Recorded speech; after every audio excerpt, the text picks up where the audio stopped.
Well,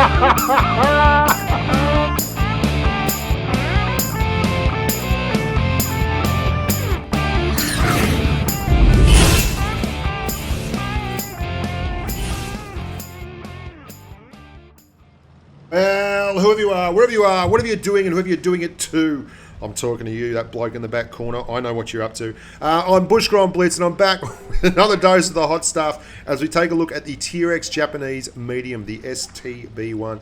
We're going to talk a little bit about the line. We're going to talk about it in comparison to other tanks at Tier X, why you want to be driving it, how you want to be driving it, how I drive it, all those kind of things, and much, much more. So stay tuned for the next 10 or 12 minutes while we'll go through this, and you'll have a great time, and I'll have a great time. We'll find out a little bit about each other, what we like, you know, whether we should go on a date, that kind of stuff. Now, the STB one has a couple of things going for it. And I try to combine those things together to make it the most effective it possibly can be. And that's why I run the equipment loadout I do, and I'm going to get to that in just a second. But here's what it has. It's got 270 view range, which is pretty exceptional. That's a massive view range. The highest you're going to find running around in Blitz. It's got a lovely turret that, while not impenetrable and not super strong armored, relies on very, very heavily angled and low profile armor.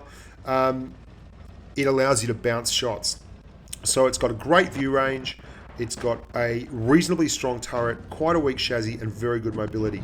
So I've taken to running this tank with binoculars, of all things. I'm running, and it's something particular about the switch to double rations. The ability to run 13% worth of rations has made, for me, vents more of a luxury than a necessity these days. And because of that, I am actually running a gun rammer, a vertical stabilizer, and binoculars on this tank, and it's been performing fantastically for me. And I'm going to show you a couple of examples of how that's worked. Now, you could also run optics, because, honest to God, the view range is fantastic. 270 meters of view range. If you're running optics on that, you'd be about 300 meters worth of view range. When you run binoculars and binoculars set in, you are at 338 meters of view range. Including your rations, you're probably something like 340. But it's suffice to say, that's a bloody long view range. And you're going to see examples in this gameplay where I use that to full advantage and exploit the hell out of it. And you're going to have a look. This is a spot on Vineyard. Most people know about this spot now. I've certainly had it in enough videos. But in this game, I used this and a couple of other bushes on my right, and I kept the enemy team lit the hell up for most of the fight. We won it comfortably. I only did about 2,400 damage, but I got 3,000 spotting damage during the game. And if you don't think that works, you're kidding yourself. Now, you can do this with optics as well, because it's got such a long view range. 270 view range plus 10%, 300, that's bloody good when you consider that a standard heavy is going to be about 250 view range. So you're going to have much better camo than them, and you're going to have a better opportunity to see them. So optics or binoculars, it's up to you. But I've been soloing a lot in this tank, and I find when I'm solo, I like to use the Nox. What else? Well, the gun handling's solid. 0.36 is a decent dispersion, and 2.1 seconds of aim time is solid as well. But neither of them are out of the ballpark great. In fact, this tank is so reminiscent of the M48A1. Let me just run some stats off for you. I think this is what the M48 pattern should have been. It has much better armor in terms of a turret that is actually worthwhile and useful. It has the same kind of mobility, but a much lower profile and much better camo rating. The camo rating on the M48A1 is pants. The alpha on both the tanks is 350. The pen numbers on this tank are 258. The M48 is 268, but 330 is your heat pen on both of them. 0.36 is the dispersion on both of them. The M48 has 2.0 aim time. This has 2.1. M48 50 kilometers an hour, this 53. M48 50 degrees of traverse on its turret, on its tracks, 40 on its turret. This one 52 degrees on its turret tracks, 42 degrees on its turret. Both 270 view range. You can see what I'm talking about here. They're just about the same in DPM and all over this other stuff, but they've both got 10 degrees of gun depression.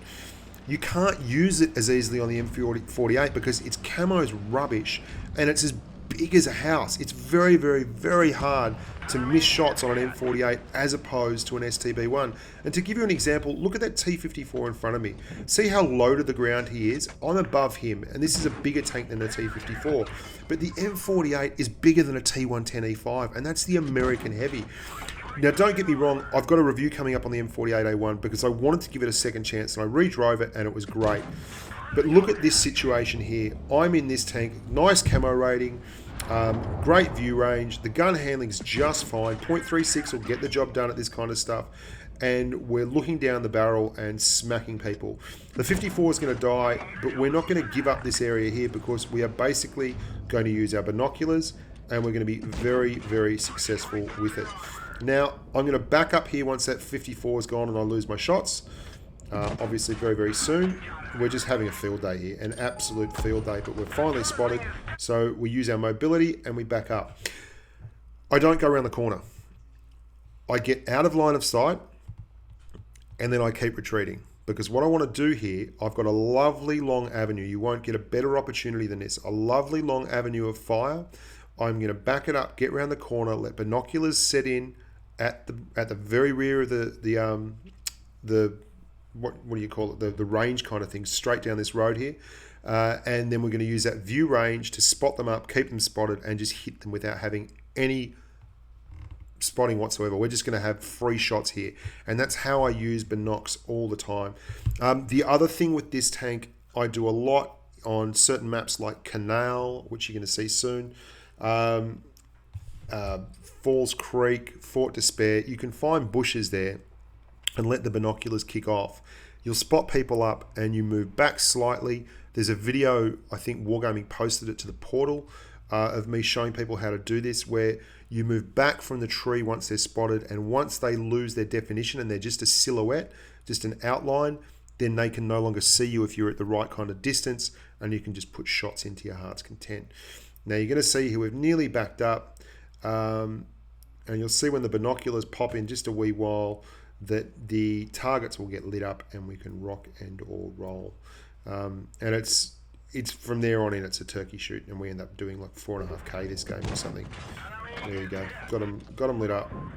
And once I light them up, that IS-7 gets free reign as well.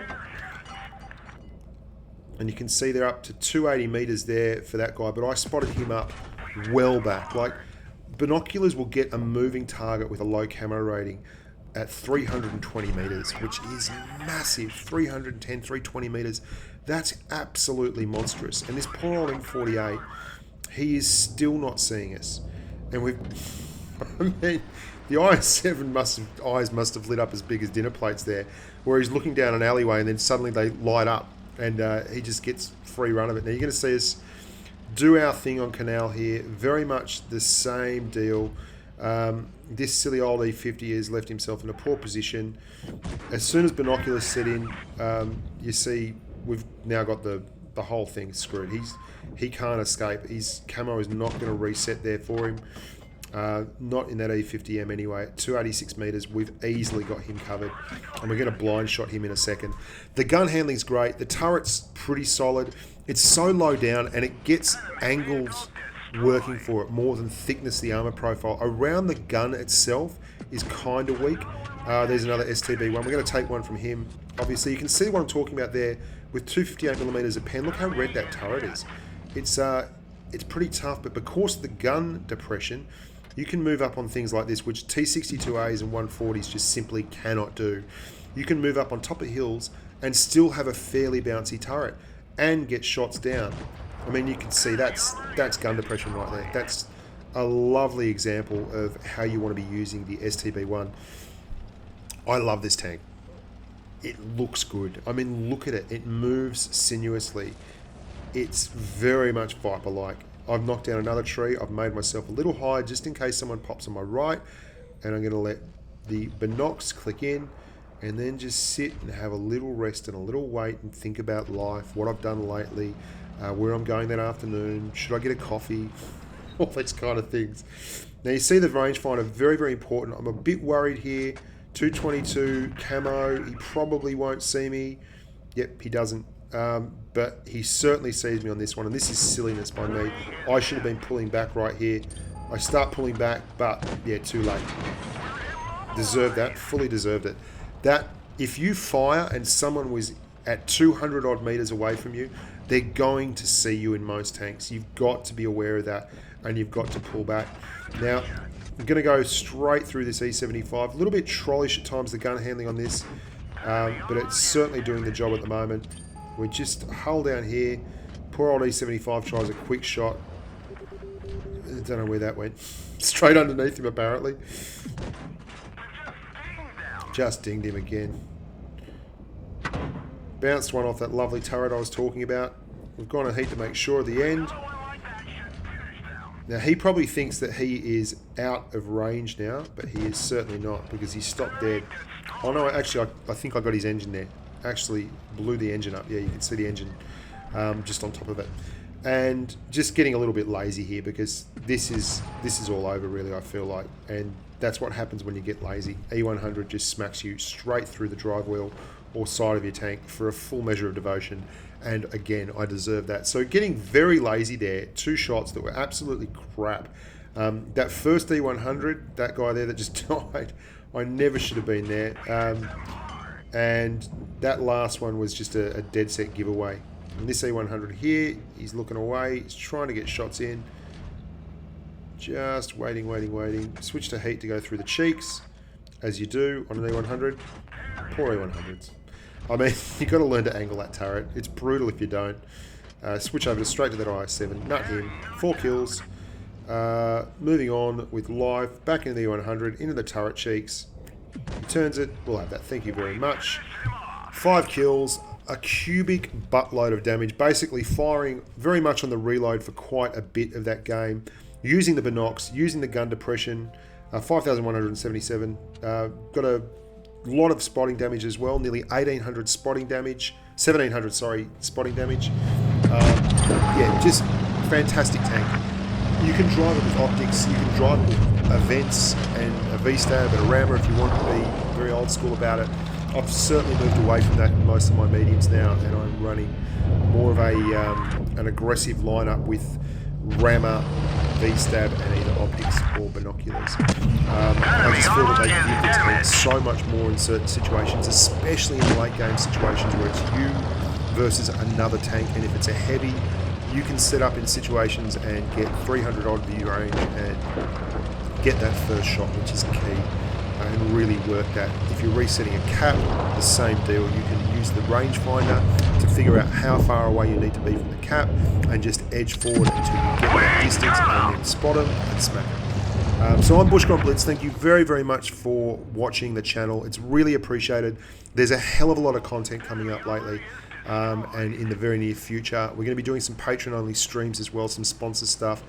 The sponsors section of bushkaonblitz.com, password protected, has gotten a lot more content and a lot more videos behind that.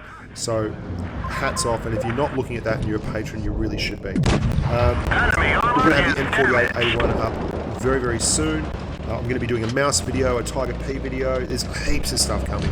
I hope you enjoy it, and I'm really appreciative of all the support and the wonderful human beings that hang out on the channel here and make it a success. So until next time, guys, for you and your families, stay safe on the battlefield.